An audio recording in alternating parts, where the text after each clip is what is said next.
So here with Anneke van Waesberghe. Nice to meet you. Fantastic. So Yeah. thanks so much for taking the time. Yeah. I'm really glad that we could get connected and super excited to hear more about Escape Nomad, about these just absolutely fabulous tents and Thank you. this lifestyle that you've created. Yeah. Anneke, thank you so much.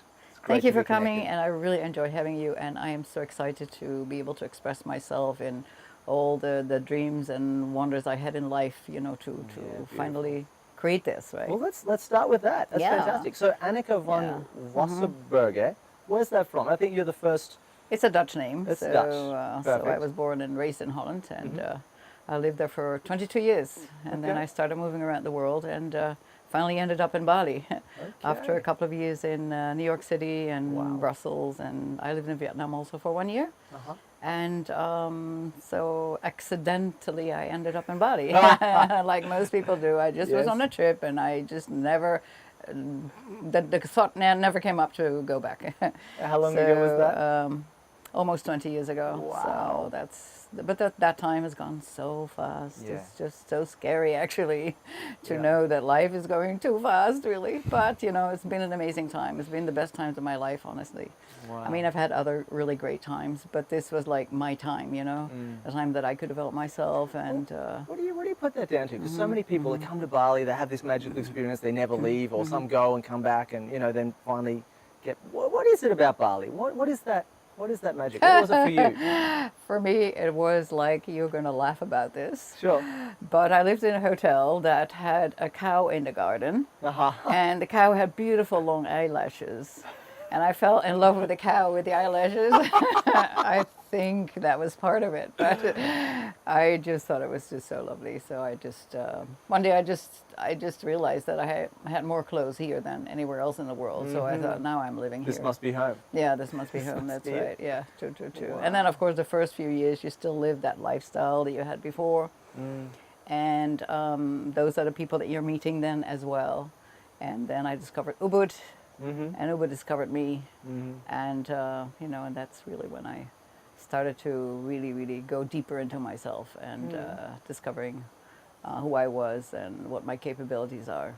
Wow. And just like everyone else who's here now, so nothing really special about it. But I just happened to do it 20 years ago. Yeah. Wow. Yeah, that's what makes it more special, I guess. Yeah. Fantastic. I'm just tossing up if we want to go more into that, or I think I'd love to hear. I'm super excited about these tents, about this fabulous space that you've created. Yeah, so basically I traveled Let's a hear lot more around the about that. world, and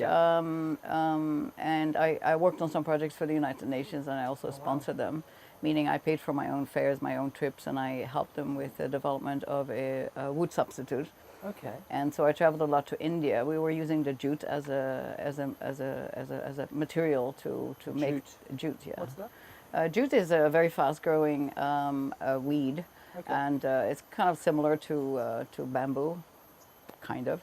It grows fast, and it's like one of the main businesses in India, and they really wanted to help India's economy and so on. So we thought a wood substitute would be a good idea to do something with. And as a matter of fact, these days there are like a lot of wood substitutes on the market. Not so necessarily with jute, but at least it has been an inspiration. Yeah. And so I often went to to places outside of the big cities and to smaller areas where they had like the jute factories and so on. And I often ended up staying in a flea bag hotel, and I wasn't really too keen on that. Sure. Because it was like itchy, really. So I decided maybe what I'm going to do, I'm going to develop a product for myself that will make my travels a bit easier. So I designed a travel kit was like a pajama, kimono, slippers because often you get out of the bed and there's like sand or nothing at all. So it's safe to have slippers. And then I also designed a mosquito net so I could tuck that into the mattress. But on the mattress, I would put like a sleeping bag that was made out of a very nice cotton. So I knew always for sure it was my my sheets and not somebody else's from the night before or something. So I created like a nice little place for myself. And so this became like the core and the start of my whole business. So I started to wherever you design were, more and more you had products. your Yeah, own- my own 5-star luxury, I called it. Lovely. I would travel with that, and you could even sleep, you know, if you want to, on in a little ballet on the beach or wherever, you know. I don't do these things anymore, but I used to love to do that. Wow. And great. Anyway, so that's really how it all started, and I, you know, started to develop more products that were making my life more comfortable, and then slowly on I had more products and more products and more products, and I sold my first product to a company in the United States, and I sold like 100 seat bags. That was like a bag you could sit on it, and you could put your computer, your printer in it, and you could make like your own VIP room at any airport in the world with your laptop computer. Yeah. So anyhow, so I developed a lot of products, and then one day I find I have so many, and I thought, how am I going to display that, right?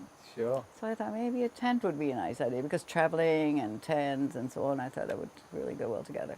So I put a tent in the garden of my showroom, or actually not my showroom, my studio, in a Payogan, not far from here. And so clients came, and one day we have like lunches, we had dinners, there was light, there was music, there were candles. I'm like, oh, this is nice. I think I could live in one. Aha. That was the moment. That was the moment, right? Yep. Exactly. And then where I live now, actually this land discovered me in a way, because I came when I was like living in Bali in the beginning. I traveled around a little bit in Bali, and I came to Ubud, and one day we were stopping in a neighborhood somewhere near a river, and I got out of the car and I said, oh, it's so beautiful here. I want to live here. It's so gorgeous. It's so great, you know. And then years and years and years later, I organized my first tented picnic here on my land. And my friends, they said, Anneke, do you know that this is exactly near where you were standing screaming there by the river that you wanted to live there? Oh my God. Yes. So anyway, so I lived here. I started to live here, and I loved it, and I knew it was meant to be. And so I put the big tent there. Yes. And I put it there because I really wanted to build a house. My neighbor, Joost van Grieken, who's a famous architect, he designed a house for me, and he gave the drawing to me for my birthday. Oh, so lovely. nice, yeah. So then I said, okay, I'm going to build that house, but the tent first, so I can see the building of the house. Sure. Then the tent went up, and I'm like, oh, this is so This great. is lovely. And then another tent, and then the business came, you know. So. And no That's how house? it started. No. Oh, no. That's right. Now for me, to have to stay in a hotel now is like a drama. It's like, oh no. Do I really have to go into this cell? It doesn't matter how luxurious the hotel is. You know, it's really hard. It's luxurious Yeah. coverings on a concrete box. Yeah, that's right. Exactly. Yeah. Unless you have a room that you really has like an amazing view, like lots of space and so on. You know, I can handle that.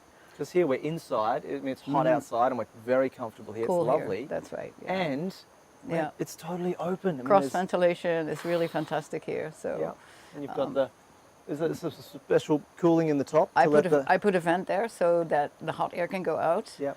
And I also created a space where you can be cooler, because even in the coolest, how we can get the tents, it can still get hot when it's like the hottest time of the day and the hottest season, which is normal. So on the request of my clients, really, I decided to have an air conditioner. Okay. So that would accommodate my business, so the business can grow faster, because everybody was asking about it, and I told everyone you don't really need one, but anyway, so here we go. Here we go. Here we go. So I decided to put an air conditioner inside the bed, and you turn it on, and I have if you close the mosquito net, it stays cool inside the bed. Wow. So you don't need to cool the whole space. Wow. And because you still have like a nice net, you can still see through the net, and you still have the feeling of being outside. I leave all the panels open. Yes. So you're creating like a little ice box for yourself in case you really need to cool off, right? You really need to get cool. So that's really great. And then you can do the same with the heat. Air-conditioned beds. Yeah, air-conditioned. We can also heat them, right? So it's the same thing. Yeah, it's the same machine. You know, you just because turn the it's heat just such a cold. small space, you're only using a tiny amount of power. Yeah, you're not trying to cool down a whole big No, area. exactly. You can cool it. I mean, we've tried it, of course. We have like double insulation. The panels here have like insulation inside. We drop them down. We lock them on the bottom, and we can get it to 23 degrees Celsius. Yeah. And that's very comfortable. Yeah, absolutely. But there are new ways. I mean, there are people who are already inventing all kinds of wonderful things, so you don't need air conditioners. But Quite. let All right. let them develop Another it, time. and then another time we can definitely use those systems, all natural Wow. systems Wow. by suction and ventilation and all of that. But I'm not so familiar with the technology. Sure. But So in living this yeah. way, I mean, how long have you been here with the tents? not long enough. Not long enough. And I mean, we look on the Yeah, website and it just yeah. looks so glamorous and so fabulous. And you look at all the pictures and it's really it's stunning. Yeah, And I came here and often, you know, like I said, you don't really know what to expect. So you come and you go, well, is it really going to be that fabulous? Or is it, you know, because photos and Sometimes, Photoshop and all this, and you just, and it is just beautiful here. I came and I'm so impressed. It's just Space stunning. comes what to you've life, created. doesn't it? It Yeah. really Yeah, is. yeah. I mean, the website and the photos don't do it justice. It's just Thank you. fabulous. Yeah, because you know you don't hear the sounds, you don't smell the smells. I mean, it's like so It's much the whole going experience. on here. Yeah. It's really lovely. So you've been living here not long enough in this way, which is fabulous. right, yeah. And what have you noticed about? I don't know. Maybe your own. What have you noticed about when you decide to live this way? When you're out of the concrete box, when you're open, you're connected to nature. How's that? What's the effect on your attitude, on your psyche, on your way of being? Have you noticed a? Okay, yeah, so it's really living in harmony with nature and your Yeah. environment. And when you can establish that, the environment works with you too. And I think the happiness comes from a collaboration between the two.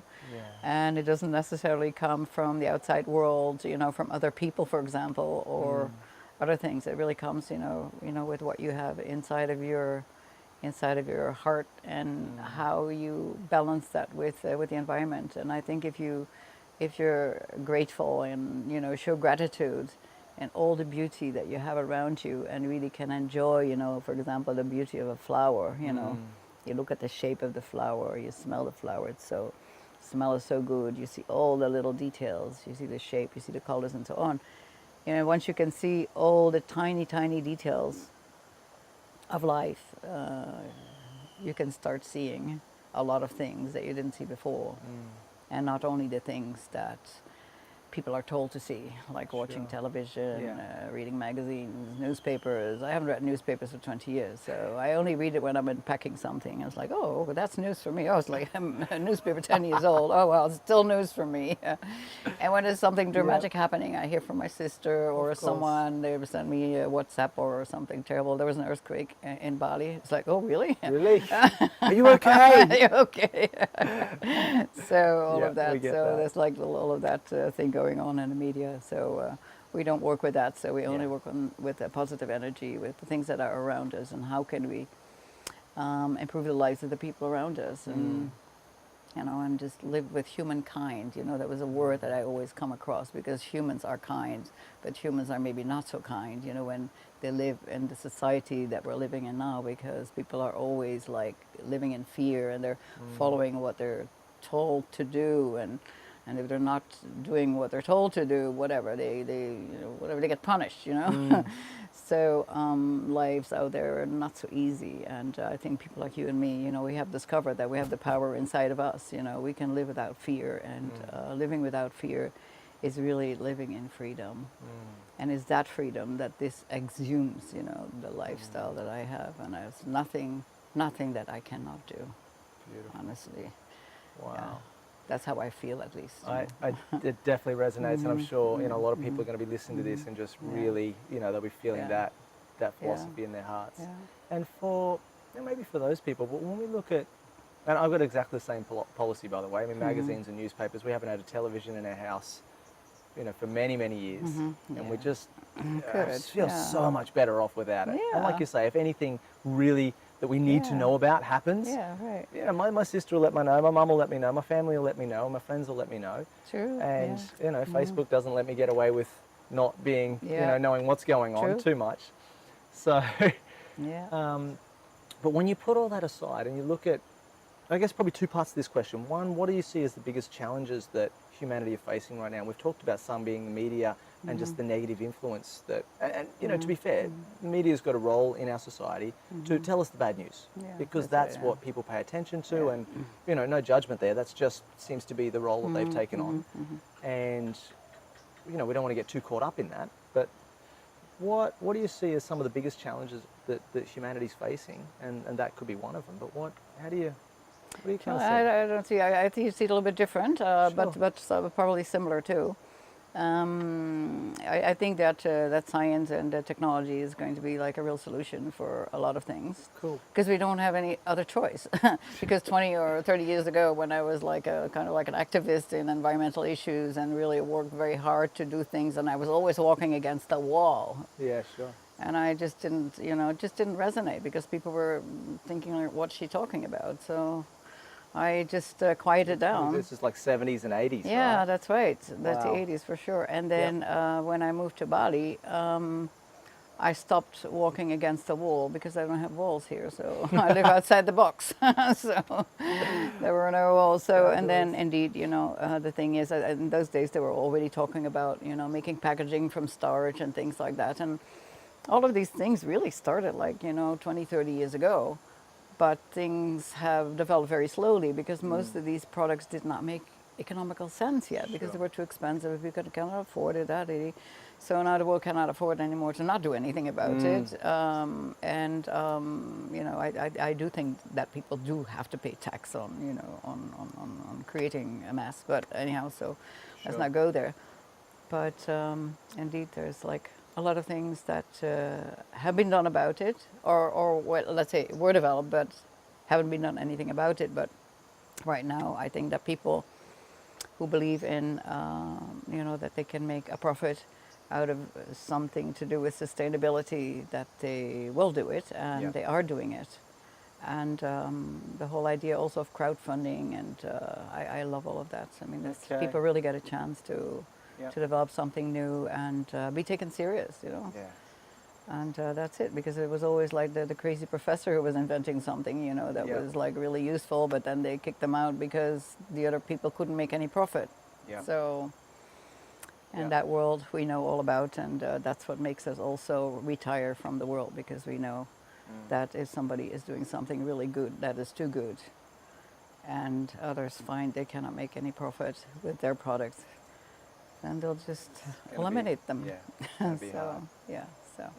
I guess two parts to this question too. What do you see as some of the greatest solutions? We've already talked about technology, and how does this way of living support people who are transitioning to, hey, you know what, I want to live more sustainably. I want to be part of the solution, not part of the problem. I can see that we're facing some big challenges. Well, the first thing is that you start with yourself, right? I mean, even though in a very small way you pick up a piece of plastic, you know, and you've already done something.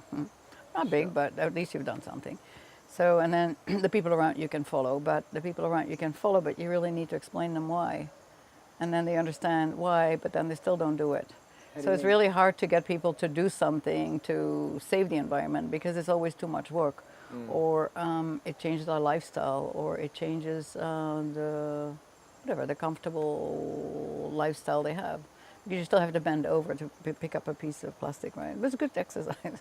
Anyway, so what I really want to say is that, you know, whatever you want to change the world, just start with yourself. And after all these long path that I've walked, where I thought, you know, it was like with the help of the governments, with spiritual leaders, parliamentary leaders, scientists, artists, business people, all fine, but once they get together, they do a lot of talking, but there's no action. Sure. So at the end of the day, you know, you just have to do it yourself and see how you can inspire your environment. Therefore, people like you right now are so fantastic, because people like me and all the other speakers are having a chance to, you know, to show that you can actually really do something, and it's not so difficult at all, you know. Wow. It's to a great advantage, because I've never lived such a beautiful and romantic life in my life, you know. It's just all there. You just need to see it. And also, you know, when people are like in a bad situation with their lives, because, you know, of course it's nice talking because I'm already in a nice situation because I've created it, right? But how to step out of a bad situation, that is really the big issue, because people It's like, oh, my life is like this. I don't have to get up, and I have to go to work. I have to do this, I have to do that, and all these things that you make yourself do Yep. because you happen to live in that threadmill of society, and you Yep. know you become like a robot like that. So you just do all these things, and you don't really think about it. You know, whatever. You read your newspaper, you drink your coffee, you go to work.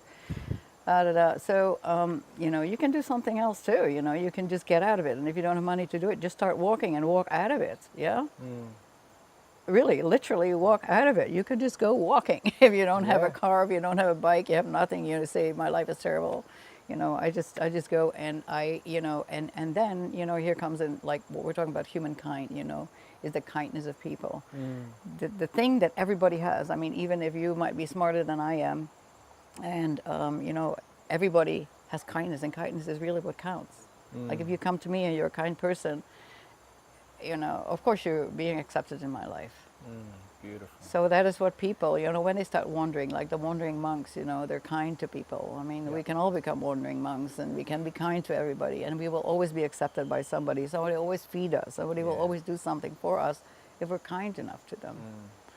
And then from there, slowly, you know, you can get the opportunity to grow and to, you know, to have the things that you need in order to survive to begin with, and then everything else will follow. I totally agree. Yeah, It's a beautiful idea. When you look at all the great spiritual gurus of, you know, our history of humanity, Yeah. kind of had a similar message, Yeah. which is this message of kindness. Yeah, yeah. You know, It do just unto came to me others, while we love were you. talking. It's So just, it's, you know, don't be nasty, right? It's No, just kind of just be good to each other, take Yeah, care of that's each other. right, yeah. And, And you're right, it all starts with yourself. I mean, this whole journey for me Yeah, started yeah. with me saying, what can I do Yeah. right now, who I am with what I've got, what can I do to make a difference? Yeah. What can I do to help provide a better world for my children and for their Sure. children and for generations to come, and not just for my children, but for children everywhere. Yeah. I wanted my kids to be able to just breathe fresh air and swim in clean oceans and clean waters and be able to eat food that grows on earth. And for so many kids, that's not a reality. It's We're a blessed struggle here. still. I mean, to do what you're doing, it takes Yeah. a lot of effort. I mean, it's like a daily task to collect Sure. and to harvest all these things that are not bad for you. They're, you know, whatever, organic and healthy and so on. It's a lot of work. And you can imagine when you're living in the city and you're having a family, you know, you hardly have time to go to the supermarket, and you just buy whatever you can buy and just quickly eat it. So And for someone who's in that situation, if they're, you know, they're living in the city or in the suburbs, they've, you know, got their job and they've got a shopping at the supermarket and you know, all that kind of stuff, what can they do that is going to have a lasting impact? Because part of the whole message of this whole series is that, you know, I believe that each individual has a far greater impact than they imagine. Well, I think first of all, you know, because people live in a situation, and you know, you're still grateful living in that situation. So first Sure. of all, is to be grateful. Yeah. And number two is like whatever food you're going to have on your plate, you know, is something that has been a lot of work for other people to get it to your plate, right? I mean, it has to, whatever you plant the seed, it grows, you harvest it, whatever is being shipped to the place where you buy. All of that, so it's like a lot of human effort involved in it.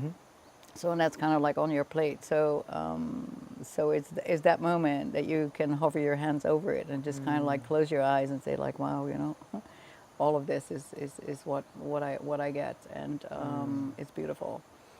So it's appreciation. It's Appreciation, I think so, and I think that's where a lot of things can start and also change within you, and then slowly you can start unwinding, you know, that kind of like chain that you're in that's like buckled up at the end. You know, you can unchain the chain and slowly get into a different lifestyle.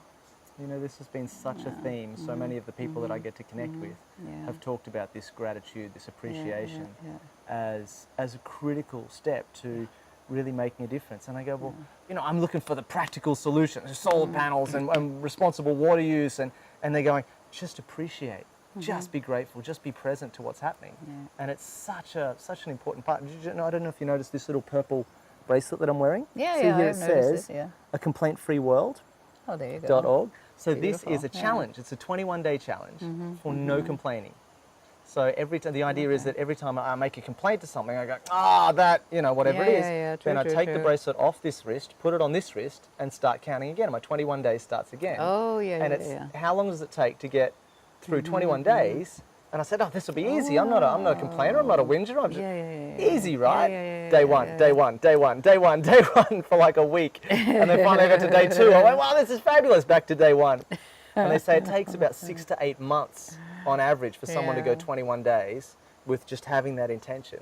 And what I found is if I think about not complaining, that's really difficult. That is, yeah. But if I think about just being grateful and appreciating you know, each moment, each conversation, everything that's happened, and when something happens that I don't appreciate, that I'd normally complain about, I go, what's in this for me? How could I be grateful about this? Yeah, and then I don't have to change wrists, and I can go, no complainer. Fabulous idea. Yeah, that's right. Yeah. And it's, I mean, in terms of uplifting my own spirit and my own perspective on life, the difference it's had. Because you is influence those people around you, of course, by complaining. It's like somebody's depressed because you're complaining. So and that's really hard on them, but we don't realize that. And I'm the same. I mean, I'm not any better.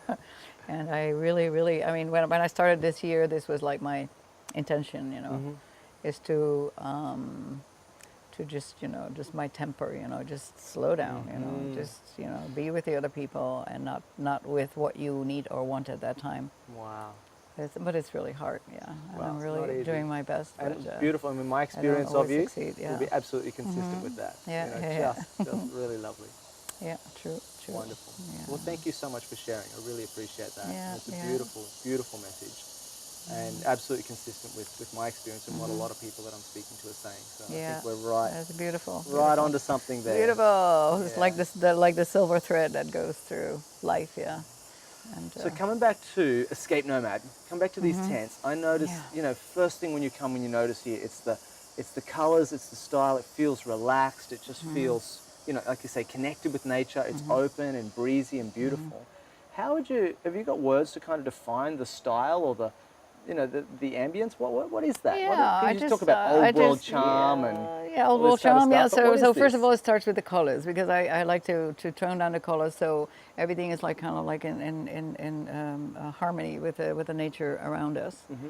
And the soft I came in a tones. bright blue shirt. You said, Patrick, how about some beige? What about some beige? Thank you for putting on that beautiful shirt.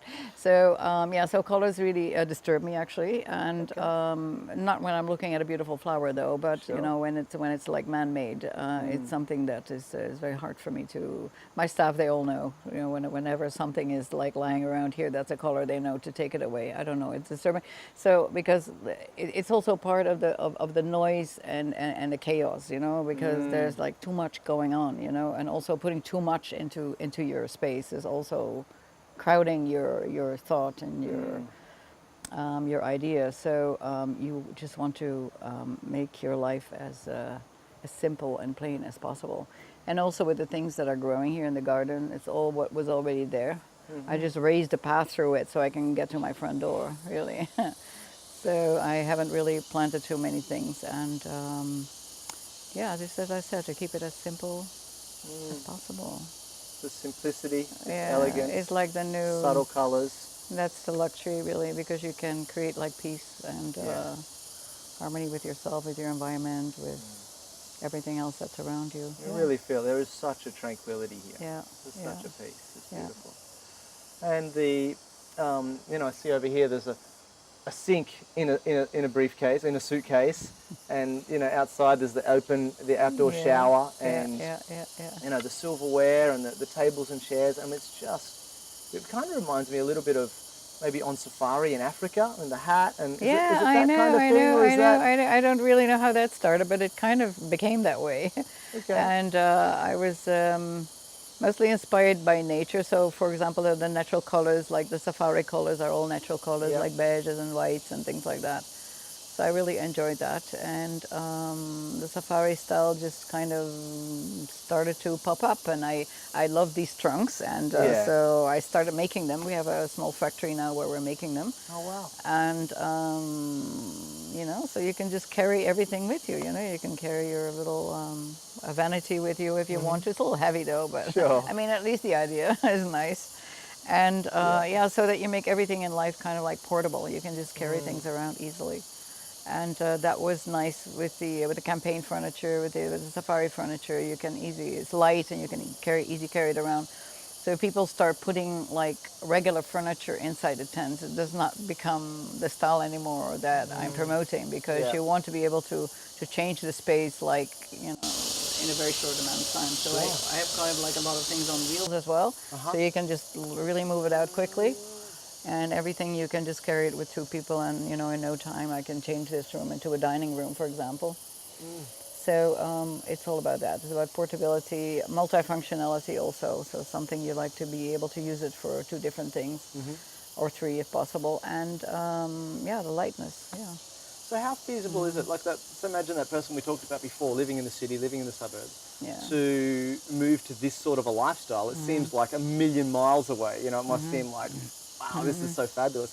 What's kind of the process for someone, or what's the, you know, how feasible is that? How realistic is that? Well, all I can do is use my own example because I was not really planning to live like this, but it just kind of happened. But if you have the intention to live like that, I mean, the stretch of time is probably going to be different than the stretch of time that I took, because I first lived in Simignac, and we still had a kind of like a lifestyle like we lived in New York, kind of. So that was so I think there needs to be some kind of a transition period.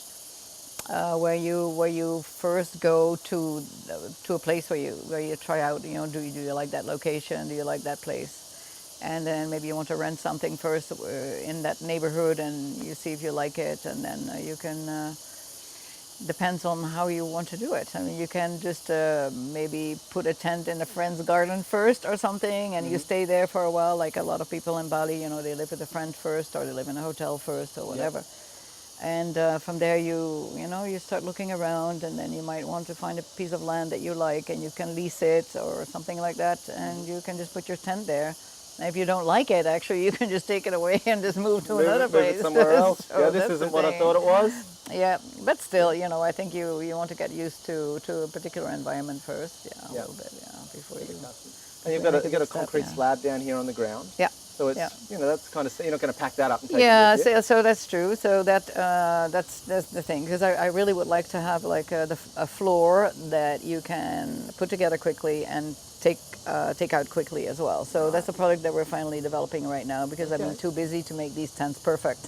So they won't, you know, they will be as strong as a house, and they will definitely not leak, because we got like 4 layers of different fabrics on the roof. So wow, it's a very strong house. So, but the floors, I don't really like that I poured the concrete. Okay. But we only pour like a little bit like this, because we don't have a heavy structure on top of it. Yeah, sure. See, so it's only like, you know, these poles that you see here and there, those are the heaviest things. And they go deep into the ground.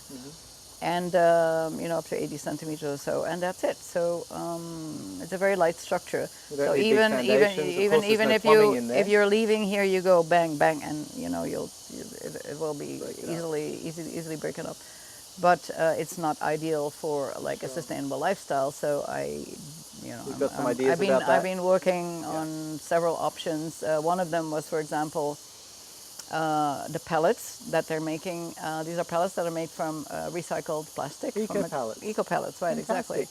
And we've been using these pellets, and we've been trying to make those into floors, but you know, when the ground is not like equal, you know, they'll still be moving around a little bit. So we still haven't really succeeded in making that into a final product, but working on it very hard, so that you can actually also take your own floor with you. Yeah, that would be. And so then cool. you can really quickly move, because otherwise you indeed have to prepare your floor first. Sure. That's right. Okay. So for someone who's you know, for someone who's in the city or in the suburbs, it sounds like it's a bit of a journey, and you want to go and find a space and go, look, I want to leave this, I want to do that, come and check it out, and there's, you know, that's a really exciting journey for people. For someone who's already, you know, maybe found the land, and they go, this is where I'd love to be, and this is where, maybe we're thinking about building a house, maybe we're talking to architects, right? All that stuff going on, and maybe they're looking at this going, wow, this could be the thing, and maybe we'll just have a tent while we build our house, so we can be on site like you did, and whether we end up building the house or not, you know, that would be another consideration. That's exactly. Or maybe someone who's looking at this just going, this is fabulous. Yeah. What's the more, you know, I guess a bit more detailed, more specific steps for them to say, look, we're already on the land, we know where we want to be, this is the kind of style that we want. What for those people? I think the best thing to do is just to put your first tent and just experience it, because it's no big deal. And the thing is, you're not alone. I mean, you know, my company is making the tents, and we will help the people to set it up and to, you know, so there's always like that guidance going on. It's not, you know, like you buy a tent in the store and you put it up and, you know, you're left on your own, you know. Sure. It's not It's like not that. IKEA.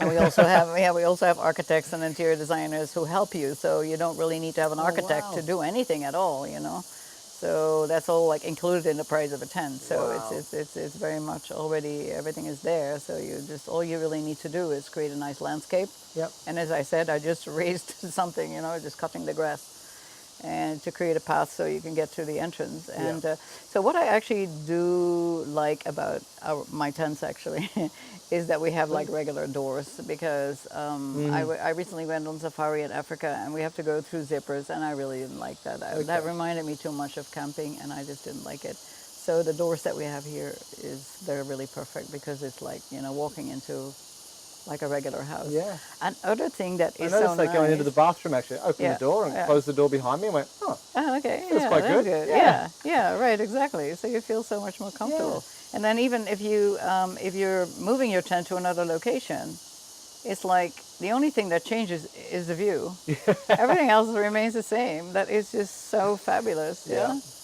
So you really take your home, you know, you really take your home with you 100%. So it's not that you're sitting into a strange space or something. It's just everything will be the same. Yeah. So you'll supply anybody in Bali? Sorry? You'll supply the tents for anybody in Bali?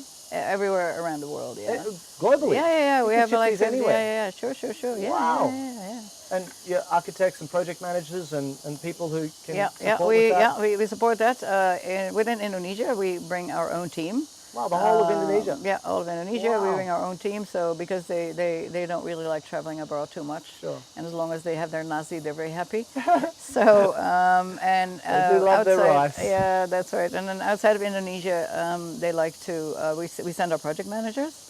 And then if you want to set up a tent, you just have to get your own team. Wow. So at that point, I would suggest you get like a contractor to build your platform and to do your mechanical, electrical, and plumbing. Okay. So, and that can be like either, you know, if you're on the grid, you use everything on the grid. If you're off the grid, you know, there's all kinds of solutions. And we have those solutions, of course, but, you know, that's also working with another associate that we're working with. So anyway, but, so basically on the grid, easy. So everything works the same way. So it's not like you're going into the jungle. If you like to, you can also go into the jungle, and then you got your solar panels and, you know, all these other things that have been developed lately. So you can totally live off the grid with the tents, and that's of course my next dream to do that. You know, to really, I'm developing it, and it's almost done, but it's, you know, done, not done. So, but anyway, very soon we'd like to announce that. Yeah. So exciting. Yeah. Fabulous. So then you can get to places where nobody else will be able to get to. Yeah. And also you can just carry, you know, you can carry all the things on your shoulder, and you can get it to a location. Yeah. We even had like one of our customers in Cambodia. Oh no, it was in Myanmar. They had to actually cut the road to get to get to the location where they were putting the tent. So that was really like wow. Tell me about some other customers. Tell me about some people who are living this lifestyle, who are, you know, enjoying this already. Well, most people have it like their second home. Okay. If they use it for private, and the first private project that we did was in the Bahamas. Oh wow! So in hurricane land. So yeah, so that was our very first experience. So we put a couple of tents up, like actually the same like what we have here, plus one extra tent. So there were like 5 tents for Uma Thurman. She's an actress. Maybe you remember her name. But anyhow, so it was actually her boyfriend who has the land, and we put the tents there, but he did it for her. So we have created a beautiful situation there. So like right smack on the beach. And the tents were there, and it was very windy, and it was like a great challenge because that was our very first tent. So the first tent that I did was my tent here. Then the second one was there. To the Bahamas for Uma but Thurman. no, I mean here we have no wind. There we had a lot of wind. So we learned a lot from that. So you know, like living in windy situations, and also where the temperatures is like quite severe, we have learned so much from that. So we have You can do it now. incorporated that all. Oh God, yes, we know how God, to. yes. We know how to set up a tent that can withstand 175 kilometers of wind per hour. It's over yeah. 100 mile an hour. Wow. Yeah, so that's not miles, kilometers. 175 yeah, kilometers. yeah, that's Yeah. right. Yeah, so that's huge. Yeah. So anyway, so that's all. So people, you can either build your tents also on the beach or inland. So there's like different types and styles of tents. So the ones at the ocean, you want to use our standard tents, for example, because they are like really. I mean, the structure. One of the structures that is 10 by 5, so 50 square meters, can weigh up to a ton. Wow. But it lasts a lifetime, okay? Yeah. And then after that, it can be recycled again. So, I mean, it's all about that. I mean, you can also, all the products that we're using, we're trying to find always like sustainable materials. Perfect. This was exactly my next question. But you cannot be 100% green. I mean, that's what Kermit used to say, you know, it's really hard to be green, you know. So I know that, and so you do everything that you can to be as green as possible. So and constantly, you know, doing research and development, and there's constantly people who pop up, you know, that have like new products. So we just came across like a company. It's called Pinatex or something, and they have they're making a leather out of pineapple. Pineapple skins. Yeah, I saw that. beautiful. It was fantastic. Yeah. You're working with those guys too? No, you're looking at their yeah. stuff. I would. Looking at their We're material. looking into it right now, Wow. and we're like an email conversation with them right now. I really and, hope that takes yeah. off. I think that's Oh, such really? a fabulous And then the concept. cork as well. And you know, there's like a whole range of new products that I would really love to use. Wow. And that's exciting Yeah. because we're also like developing like a retail product line. And the retail product line, we do that so that we can easier bring our message across, because not everybody will buy a tent, but they can listen to my story. They can listen to our philosophy, to our mission and vision, you know, to have a life-changing lifestyle. So I think our products will be our communicators, basically, Beautiful. to the consumer. And we hope that the consumer world is going to be in a post-consumer world soon. Perfect. Well, I was going to say, and I don't love calling human beings consumers, because it kind of it's a very specific role in society to be a consumer. It's one who consumes. And That's I go, right. It's a lot of work, you know, to be a There's consumer. a lot of work in that. That's right. I don't know if that's necessarily a super healthy self-image to have. I'm a consumer. I wouldn't. That's right. Yeah. Oh, that's a lot of work. Yeah. Fantastic. So, yeah. Any final thoughts, comments, observations, stories, anything else you'd love to share? Okay. Well, there's lots of them. Because this has been fabulous. I mean, this is Yeah, I really don't been a lot know. of I fun. mean, it's been fun to share my thoughts with you. And of course, you know, I've traveled a lot around the world and met a lot of people. And you know, sometimes it's not obvious that you as you person and me as me person, that we're always running into people who are like-minded, right? And I think that's been quite hard, because you still have, you know, your old friends from school and your old friends from, you know, from the past, and they obviously have a different life. Yeah. And you know, to explain to them, you know, what is your lifestyle and, you know, what your thoughts about it are and your philosophy is quite hard. So Can be, yeah. and also our experiences are so unusual, because we've traveled a lot, we've done a lot of things in our lives. And so at that point, you know, I always like to skip everything and just go into like the way I was when we were friends and when we saw each other a lot.